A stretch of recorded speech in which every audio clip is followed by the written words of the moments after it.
साथी जो था मेरा वो बहुत गरीब घर से था, कॉलेज में पढ़ रहा था। एक गरीब घर की लड़की थी, वो भी पढ़ रही थी, उन्हीं से उनको मोहब्बत हो जाता है। लड़का मोहब्बत को ठुकराया नहीं, मोहब्बत में जहर नहीं घोला, मोहब्बत में लात नहीं मारा, मोहब्बत से छल नहीं किया। लड़का मंदिर में गया, पंडित को साक्ष्य रख करके माथा में सिंदूर दे करके लड़का अपना घर लेकर के चला गया। दोनों की गार्जियन संतुष्ट था, कोई बात नहीं, दोनों शादी यदि दिल खुश से कर लिया है तो कोई दिक्कत नहीं। लेकिन दिक्कत किसको हुआ ये भी सुन लीजिए। लड़का की मां जो थी उसको बहुत दिक्कत हुआ, इधर किसी को दिक्कत नहीं। अब नई नवेलन कन्या आई है, दुल्हन आई है, तो उसको आदर सम्मान न दोगे? अपने मन से तो नहीं आई है, तुम्हारा बेटा लाया है। अब वो गाली देती है, सम्मान के बदला गाली देती है कि तू या ना, तोहर खानदान या ना। बहुत गाली दिया उसको। तो बेचारी ज्ञानवती थी, पढ़ी लिखी थी, बढ़िया खानदान से थी, सहली कुछ नहीं। दूसरा दिन भी गाली दिया सास, फिर सहली कुछ नहीं बोली। तीसरा दिन भी 2 घंटा तक गाली देते रह गया। बेटा कहा आज मुंगरा उठाते हैं, बुढ़िया को खत्म कर देते हैं। बहुत रामायण पढ़ती है 2 दिन से, बहुत सह है। बेटा को दिक्कत होने लगा, लेकिन मुंगरा उठाने का प्रयास किया तो बहू हाथ पकड़ लिया अपने पति का, कहा ऐसा काम मत कीजिए, आपको 9 महीना पेट में रखी है आपकी माँ। आपने कितना लात मारा होगा इस माँ को पेट में, ही तो बर्दाश्त की है।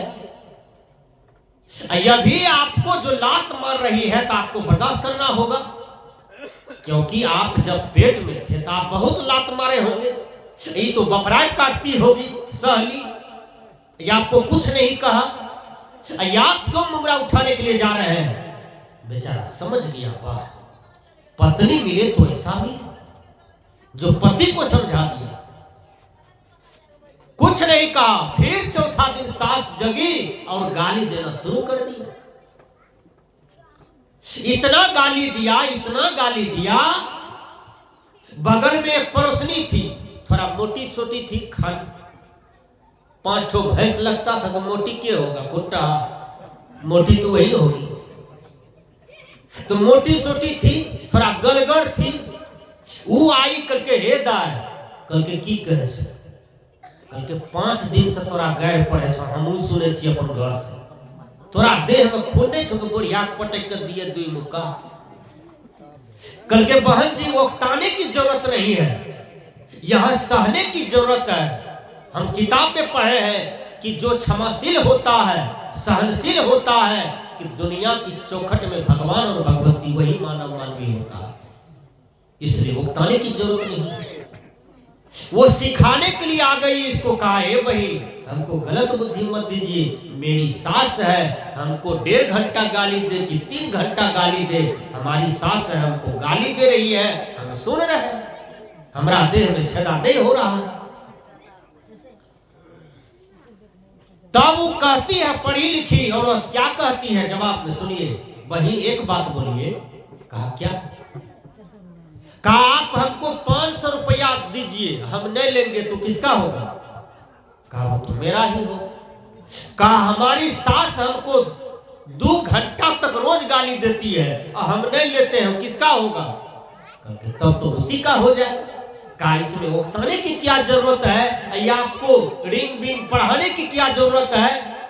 तो बेचारी पड़ोसी थी, चली गई अपना घर।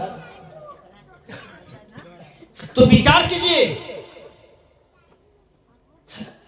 6वां दिन बेचारी भोजन बना रही थी, सास आई, जलती हुई जलावन खींच करके पुतहू पर लगा दिया।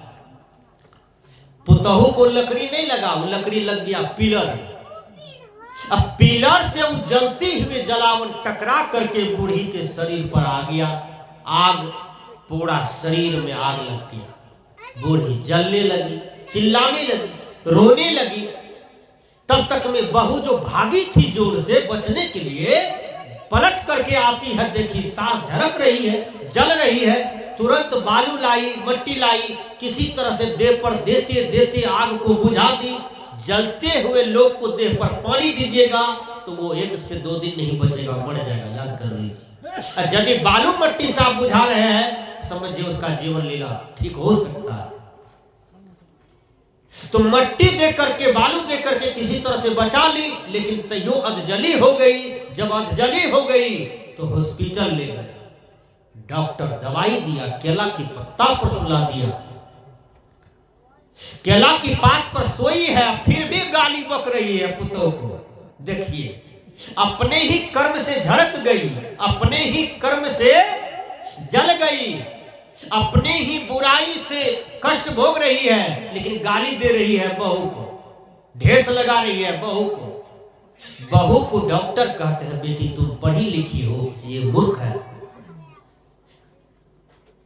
तुम पढ़ी लिखी हो, ये मूर्ख है, इसकी बात को सुनो, मैं भी सुन रहा हूं, लेकिन एक काम करना बेटी, सास को जिंदा देखना चाहती हो तो 1 लाख की दवाई है, अब 5 लाख की सेवा है। 5 लाख की यदि तुम सेवा कर दिया तो सास जी जाएगी, सास जीवन लौट जाएगा सास का, नहीं तो सास तुम्हारी मिट्टी में मिल जाएगी। चरण पकड़ करके बहू गिर गई सास के चरण में और कहती है, माँ मेरे कारण आप जल गए हैं। फिर भी गाली दे रही है, फिर भी गाली दे रही है। 3 महीना में इतना सेवा किया सास का कि सास बिल्कुल जवान हो गई, बिल्कुल बढ़िया हो गई, बिल्कुल अच्छी हो गई। जब अच्छी हो गई तो सास का दिमाग ठीक हो गया, ऑटोमेटिक अपने आप ठीक हो गया। और पुतहू के चरण में गिर गया हब्बा से, कहा बेटी गलती हमारी नहीं है, जीवन भर गलती तो मैंने किया था परिवार में, अब तुम आई तो तुम्हारे साथ में मैंने ही गलती किया बेटी, तुम्हारा कहीं गलती नहीं था। और गिर गई सास पुतहू के चरण में, कहा क्षमा कर दो बेटी, गाली मैंने तुमको दी है, सताया मैंने तुमको है, दिल तो मैंने तोड़ा है बेटी, अरे बेटी क्षमा कर दो इस सास को। दोनों सास को तो गला गला मिल करके रोने लगी। फिर जीवन दोनों का स्वर्ग बन गया। बस इन्हीं शब्दों के साथ अपनी वाणी में विराम दे रहा हूं। बोलिए श्री सद्गुरु देव की जय। आइए भजन